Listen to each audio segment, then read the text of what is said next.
بسم اللہ الرحمن الرحیم۔ مور جتنا اب خوبصورت ہے اس سے کئی زیادہ جنت میں خوبصورت تھا۔ مور کی خوبصورتی پہ سبھی پرندے فدا تھے، لیکن ان سب خوبیوں کے باوجود مور سے ایسی کون سی خطا ہو گئی تھی جس سے اللہ تبارک و تعالیٰ نے مور کو جنت سے نکال دیا۔ اللہ تبارک و تعالیٰ نے جب حضرت آدم علیہ السلام اور اماں حوا کو پیدا فرمایا، اس کے بعد ان کو جنت میں بھیج دیا۔ وہ دونوں جنت میں بہت ہی پرسکون رہتے تھے، بہت ہی لذیذ میوے پھل کھایا کرتے تھے، لیکن ایک اناج جس کو کھانے سے اللہ پاک نے انہیں منع فرمایا اور وہ اناج گندم تھا۔ چونکہ شیطان حضرت آدم علیہ السلام کی وجہ سے ہی جنت سے نکالا جا چکا تھا، اسی وجہ سے شیطان کی حضرت آدم علیہ السلام سے دشمنی ہو گئی تھی۔ شیطان یہ چاہتا تھا کہ وہ کسی بھی طرح حضرت آدم علیہ السلام کو جنت سے نکال دے اور ساتھ میں اماں حوا کو بھی جنت سے نکال دے۔ جب شیطان کو یہ خبر ہوئی کہ حضرت آدم علیہ السلام کو تمام میوے کھانے کی اجازت ہے لیکن گندم کھانے کی اجازت نہیں ہے، تو شیطان انتقام کی آگ میں لیے جنت کے دروازے کے پاس بیٹھ گیا اور 300 سال تک وہاں پر بیٹھا رہا کہ کوئی جنت کے دروازے سے باہر آئے اور شیطان اس سے بات کر سکے۔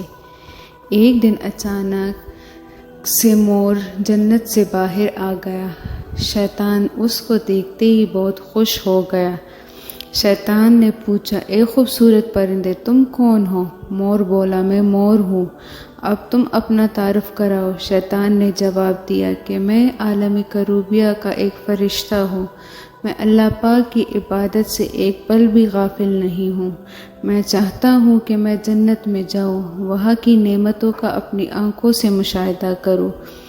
شیطان مور سے کہنے لگا کہ تم مجھے جنت کے اندر لے جاؤ، میں تمہیں 3 ایسی باتیں بتاؤں گا جس سے تمہیں ابدی زندگی حاصل ہو جائے گی، تمہیں بڑھاپا اور بیماری نہیں آئے گی، تم ہمیشہ جنت میں ہی رہو گے۔ شیطان کی یہ باتیں سن کر لالچ میں آ کر مور نے کہا کہ مجھ میں تو اتنی طاقت نہیں ہے کہ میں تمہیں جنت کے اندر لے جاؤں، لیکن ایک سانپ میرا دوست ہے، وہ شاید تمہاری مدد کر سکے۔ یہ کہہ کر مور سانپ کے پاس آیا، اس کو ساری بات بتائی۔ سانپ بھی شیطان کی باتوں سے بہت خوش ہو گیا، پھر شیطان کو اپنے منہ میں چھپا کے جنت میں داخل ہو گیا اور یوں شیطان اپنی چال میں کامیاب ہو گیا۔ جنت کے تمام نگہبانوں کو یہ معلوم تھا کہ شیطان یہ چال چل رہا ہے اور جنت میں داخل ہو چکا ہے۔ فرشتے شیطان کو جنت سے نکالنے لگے، تبھی اللہ تعالیٰ کا حکم ہوا کہ اس کو ابھی تک جنت میں ہی رہنے دیا جائے۔ وہ فرشتے اللہ تبارک و تعالیٰ کے حکم سے رک گئے۔ شاید یہ حضرت آدم علیہ السلام کا امتحان تھا۔ شیطان حضرت آدم علیہ السلام کے پاس اور اماں حوا کے پاس جا کر اپنی محبت کا اظہار کرنے لگا۔ وہ دونوں ہی شیطان کو پہچان نہ سکے، کیونکہ ماضی کے مقابلے میں شیطان کی شکل تبدیل ہو چکی تھی۔ شیطان کہنے لگا کہ میں چاہتا ہوں کہ آپ دونوں ہمیشہ جنت میں اسی طرح زندگی گزارے، ہمیشہ خوش رہے۔ حضرت آدم علیہ السلام اس کی بات بہت غور سے سننے لگے۔ شیطان نے کہا، اگر آپ میری بات مان جائے تو آپ کو جنت کی اور وہ بھی تمام سہولتیں ملے گی۔ حضرت آدم علیہ السلام شیطان کے بہکاوے میں آ کے کہنے لگے کہ یہ کس طرح ممکن ہے۔ شیطان کہنے لگا، ایک گندم کا دانہ اگر آپ دونوں چکھ لے تو آپ کو ابدی حیات حاصل ہو جائے گی اور آپ جنت میں ہی رہیں گے۔ یہ بات سن کر حضرت آدم علیہ السلام کے دل میں رجحان پیدا ہوا، لیکن ان کے دل میں اللہ کی نافرمانی کا خوف غالب آ گیا۔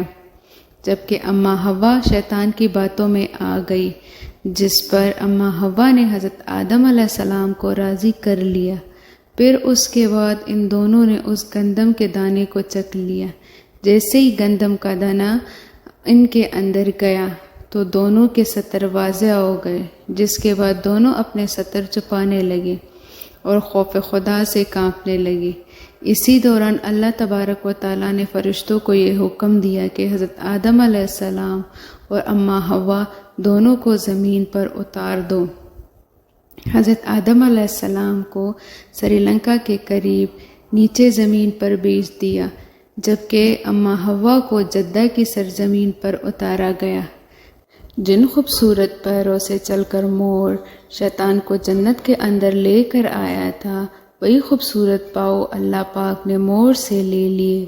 سام جو اپنے منہ میں شیطان کو چھپا کر لایا تھا، اس کے منہ کی خوبصورتی خوشبو کو چین کر اس میں زہر ڈال دیا گیا۔ پھر مور کے ساتھ سام کو بھی جنت سے نکال دیا گیا۔